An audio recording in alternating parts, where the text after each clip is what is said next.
Hi guys, and welcome to a battle between Ben the Barman in charge of the mighty forces of the Empire up against Low Zero with the Warriors of Chaos. So a very thematic matchup here, good versus evil. Let's get underway and have a quick look at both the armies. Of course, we're going to be playing on Sword of Torgold as well. Super fun map, quite large overall as well. So we'll have a little bit of time to dissect the builds before they get into combat.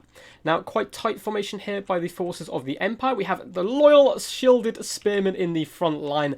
Backbone of any good Empire army is, of course, its state troops. We also have some flagellants in here as well. The half-naked fanatics of Sigma, who of course are unbreakable and looking as glorious as always.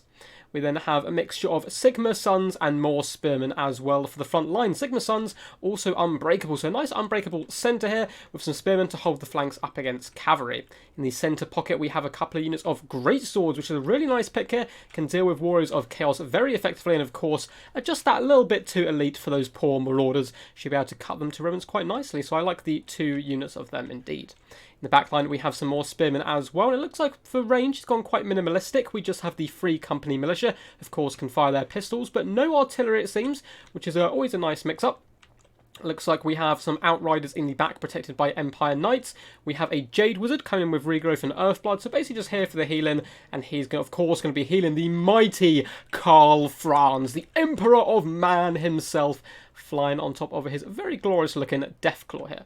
Down on the ground, we also have a Warrior Priest who's going to be holding the line, coming in with all his buffs. Now, Warrior Priests certainly have been getting more and more love as kind of the game has gone on. Coming in with Shield of Faith here, also Soulfire, and of course Hammer of Sigma, which has also turned these great swords into absolute killer machines.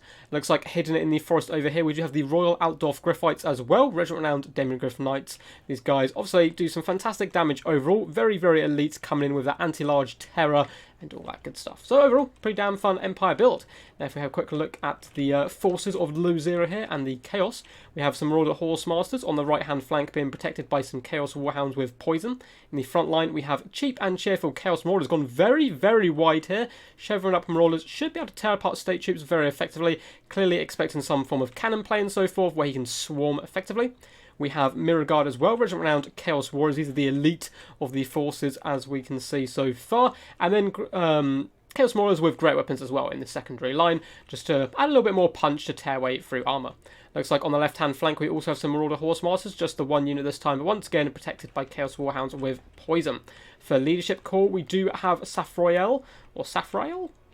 I would say it, Safroyel. That's what we're going to go with, but he's the giant chicken boy regardless. Coming in here looking mighty evil indeed, the Everwatcher.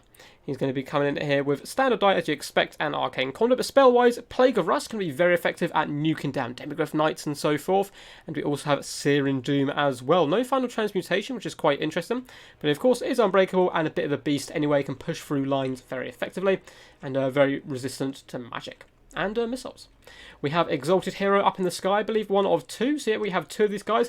And if they have the Mark of Khorne, which it looks like they do, these guys become absolute beasts in melee combat. Very good at sniping out characters. And just look how heavy metal that is. Going on to war on the back of a armoured Manticore. Very cool indeed. Of course, Foe Seeker, Immune Psychology, all that good stuff. So without further ado, let's get this battle underway. Looks like both forces are going to be advancing. Empire probably can be a little bit more patient. They do have 1 or 2 ranged tools at their disposal.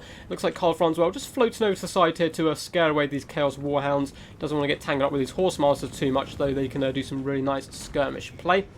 And again, we've got the Royal Outdoffs as well, clearly hidden in the forest here. But out come darting the Outriders and Empire Knights to fend these guys off. Looks like a few throwing axes come up into the air, but it looks like Karl Franz takes 1 or 2, looks like actually javelins in the hind end, which isn't too good for him. Basically moving back once again.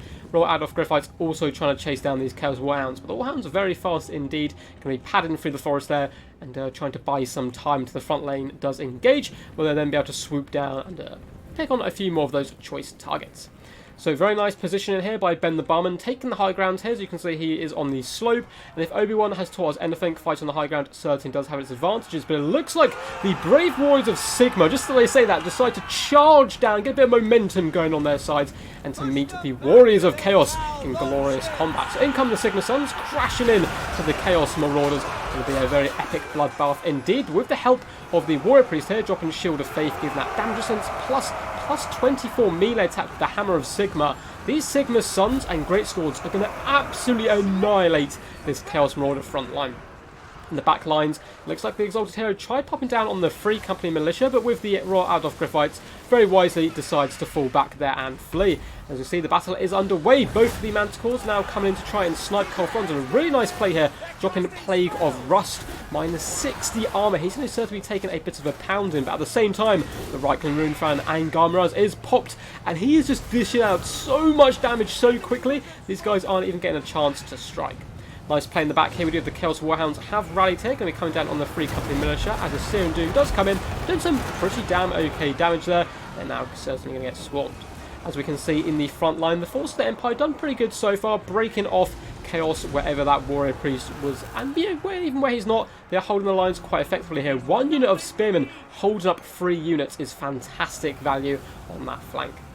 In the back line, Chaos Warhounds are getting hunted down by the Royal Adolf Griffites as Karl Franz swoops down onto the giant Everwatcher here, trying to hunt him down. The Everwatcher, though, very tricky and sticky, going to be darting from combat to combat, trying to escape. Outriders here, shooting their guns up onto the Exalted Hero, trying to break him off, and it looks like he is pretty much doomed for, as we do have Royal Horsemasters, though, trying to swoop in the back lines here and hunt down that Jade Wizard, who's going to be able to heal up Karl Franz very effectively throughout the course of the battle. In the back lines, Exalted Hero being escorted off the field. Really nice diligent play coming in by the forces of the Empire. But there's still a lot of Chaos forces on this right-hand flank, slowly munching their way through the Spearmen, but it is certainly taking their time.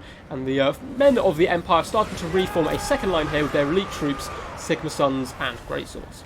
Big melee combatants going in right here for a big old fight. Karl Franz swooping in for a nice rear attack. He's assisting the Royal Adolf Griffites, who currently have Shield of Faith popped to them. Going to be constantly on the tails of the Everwatcher, trying to hunt him down as the elite Mirror Guard do slowly start to get picked apart.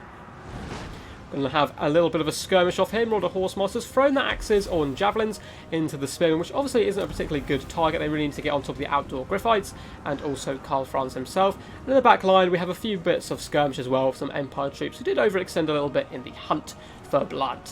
In the back line, Empire Knights hunting down troops, and very nice play. Outrider's going to swoop down and hunt down this Exalted Hero before he can return to the fray.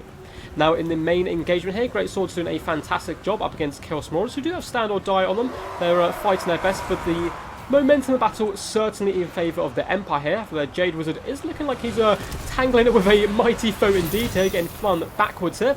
As the Everwatcher does swoop in, doing some pretty nice damage overall.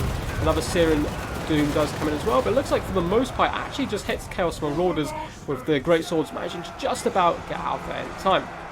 So we have the Royal Adolf Griffites plus Karl Franz laying an absolute whipping down on the Everwatcher here as the balance of power starts getting dangerously close to army losses, and there is no way the Everwatcher is getting out of here. He is flung to the ground by the mighty Deathclaw there, who circles his prey, and as Garmaraz is lifted into the sky there, down does go the Everwatcher.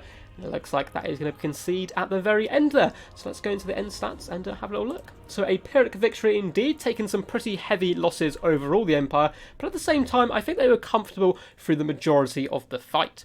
Really nice early play as well, trying to fend off those Chaos Warhounds, but couldn't quite get to grips with them straight away. But he managed to win the frontline engagement. He was outnumbered, but he managed to engage that centre pocket before the flanks could envelop him by pushing down the hill, giving up his advantageous position, but punching through that line with the help of the Warrior Priest, buffing up those Great Swords, Sigma Sons, and all those good troops. They carved open the Marauders and then could reposition to help deal with the flanks. I think one of the problems for the forces of Chaos here was at one point they had about 3 units all pinned up on 1 unit of Spearmen, so they couldn't get round and flank those Great Swords in time. And by the time they got round, it was then a one-on-one fight against more elite troops, which of course they're always going to struggle with. But great play by both players there.